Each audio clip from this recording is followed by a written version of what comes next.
Welcome to Kenton's videos. Enjoy the video. You're starting with the clip on the timeline. Don't waste time. Move the playhead to the exact frame where you want the focus shift. Once there, go to the color page so you can work with node-based corrections. Make sure the clip is selected in the timeline and the viewer shows the frame.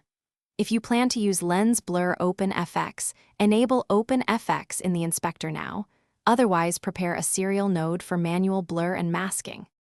You'll create a mask to isolate the area that stays sharp or becomes soft. Add a serial node, then pick the window tool. Use iris for circular focus or pen for complex shapes. Once the mask is placed, open the tracker and track forward/back so the mask follows motion. After tracking, apply a blur control or the Lens Blur Open FX to the opposite area. Adjust radius and feather for natural depth of field transition while finish by refining. Tweak the feather, inner/outer softness, and blur amount so the simulated focus reads naturally against the rest of the image.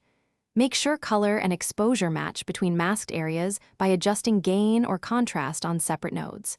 Cache the clip and render a short test to check artifacts at full quality, then export. If tracking slips, stop, scrub to the offending frame, add manual keyframes, or rerun the tracker with a larger reference area. This fixes most drift issues. Thanks for watching. Consider subscribing if we helped you.